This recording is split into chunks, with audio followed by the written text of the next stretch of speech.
Hola a todas y a todos, soy Óscar de Pablo y esta es una sesión más de Martes de Marx, el programa que la Brigada para Leer en Libertad y la Fundación Rosa Luxemburg auspician para darle continuidad al curso de Economía Marxista de 3 sesiones que estuvimos transmitiendo por los canales de la Brigada las pasadas semanas.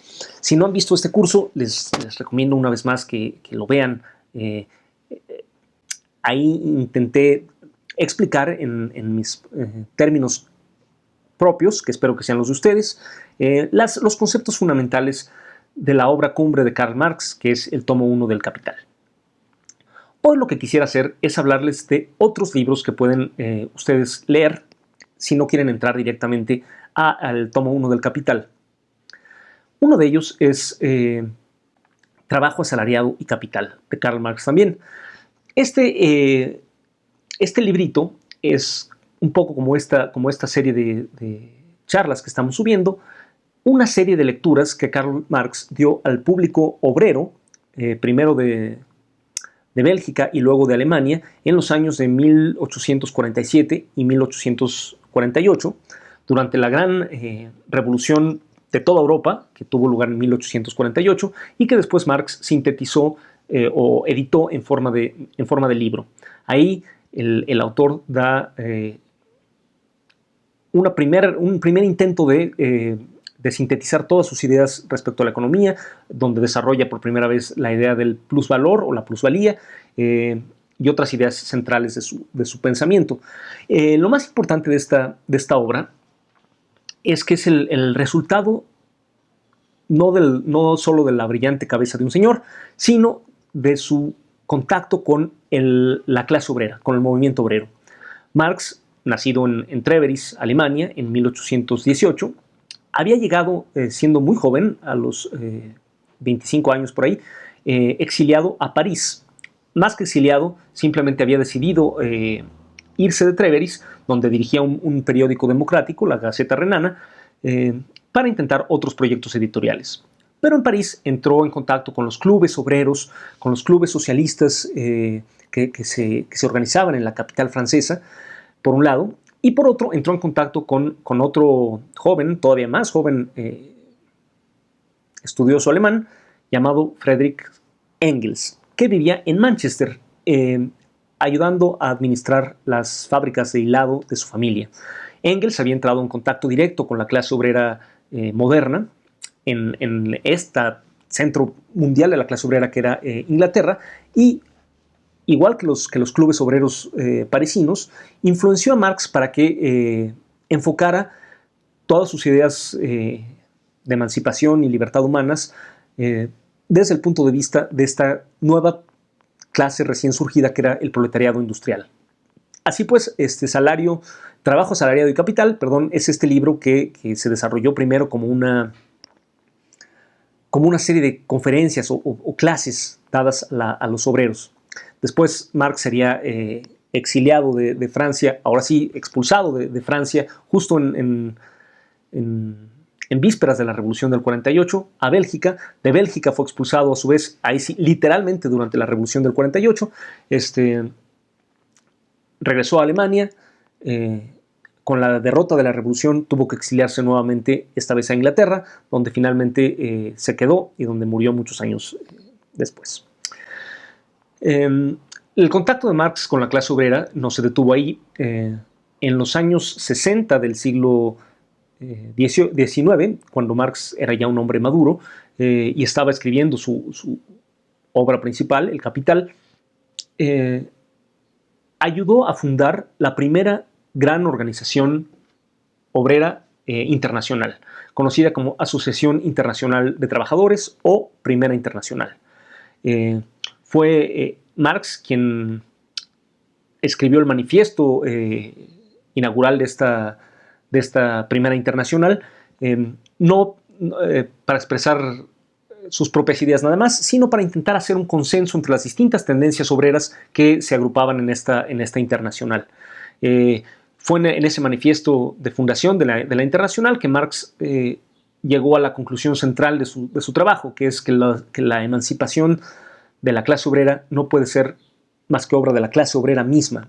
que es una hermosa consigna que todavía tiene toda su validez. En el núcleo de la Internacional Obrera había muchos militantes que recién llegaban a la política y que tenían dudas muy válidas sobre economía, sobre cómo poder luchar por una mejor condición para su clase.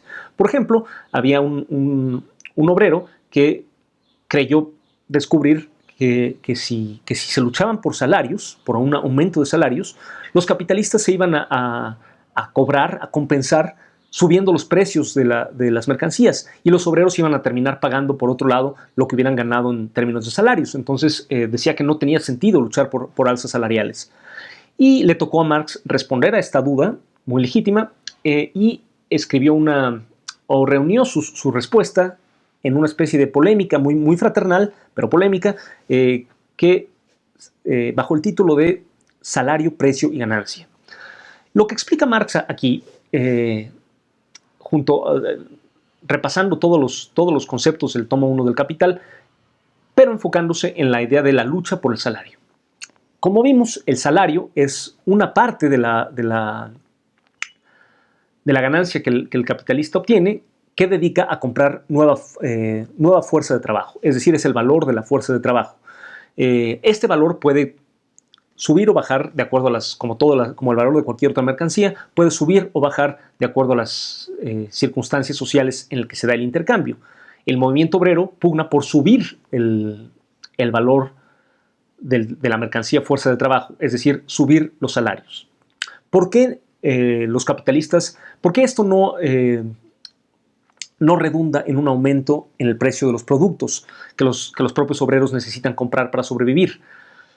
Porque, a diferencia de todos los demás insumos de la producción, la fuerza de trabajo es el único cuyo rendimiento, o el único que aporta un valor al producto que no es igual a su propio costo. Todos los demás insumos de la producción, por ejemplo la maquinaria, las materias primas, etc., aportan al producto final un costo equivalente al de su propio costo, al propio costo de su consumo o su desgaste, en el caso de las máquinas. La fuerza de trabajo, como vimos en los cursos, no es así. La ganancia, que puede ser grande o pequeña, surge de esa diferencia. La ganancia del capital productivo surge de esa diferencia. Y es una magnitud variable, no constante.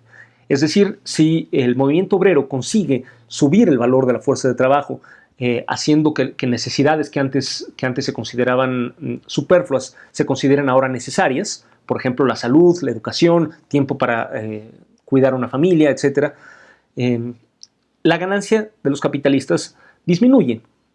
Sin embargo, la productividad hace que esta ganancia aumente tanto que esa disminución causada por el aumento en el valor de la fuerza de trabajo no impide que se siga desarrollando más y más la ganancia de los capitalistas. Entonces, Marx concluye aquí que es perfectamente justificado que el movimiento obrero luche por valorizar la fuerza de trabajo, si bien reconociendo que no es más que cambiar los términos de su propia explotación, mejorar los términos de su propia explotación, y que en última instancia no debe ser sino un eslabón hacia luchar contra su explotación misma, es decir, por cambiar el sistema, acabar con el sistema de esclavitud asalariada que es el capitalismo.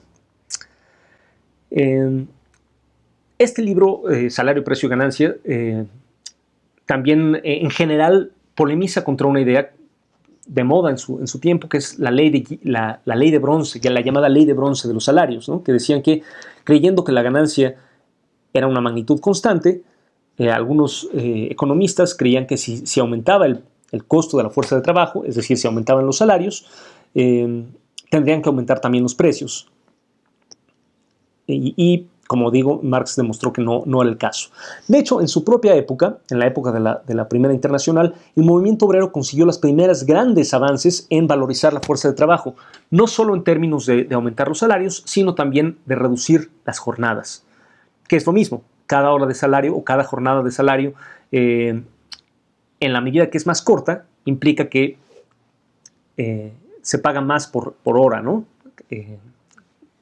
Es muy notable que que los economistas de esa época hayan también, en este caso los economistas burgueses, hayan teorizado o previsto que cualquier reducción en la jornada laboral implicaría la ruina de la industria porque acabaría con la ganancia y por lo tanto con el motor de la producción. Y lo que pasó, como Marx había previsto, es que de ninguna manera ocurrió esto. Las jornadas en efecto disminuyeron por la presión del movimiento obrero, los salarios aumentaron y esto de ninguna manera produjo el hundimiento de la economía industrial que los economistas auguraban. Lo notable es que la productividad del trabajo no ha dejado de aumentar desde tiempos de Marx, es decir, en menos y menos tiempo el trabajo de los obreros compensa el propio costo de su fuerza de trabajo y el resto se va destinando, el resto que es cada vez mayor, se va destinando a los réditos o a la ganancia de los capitalistas. Y sin embargo, los salarios se han estancado relativamente y la disminución de las jornadas laborales se quedó en 8 horas hace más o menos un siglo y no ha avanzado desde entonces. Esto se debe más que a ninguna razón económica, simplemente a la debilidad política u organizativa del movimiento obrero.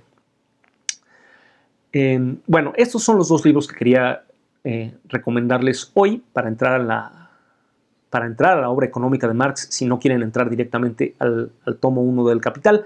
Repito, Trabajo asalariado y Capital son los cursos que el muy joven Marx dictó a auditorios obreros durante la Revolución del 48 y Salario, Precio y Ganancia es el folleto que Marx escribió como uno de los dirigentes de la Primera Internacional para explicar a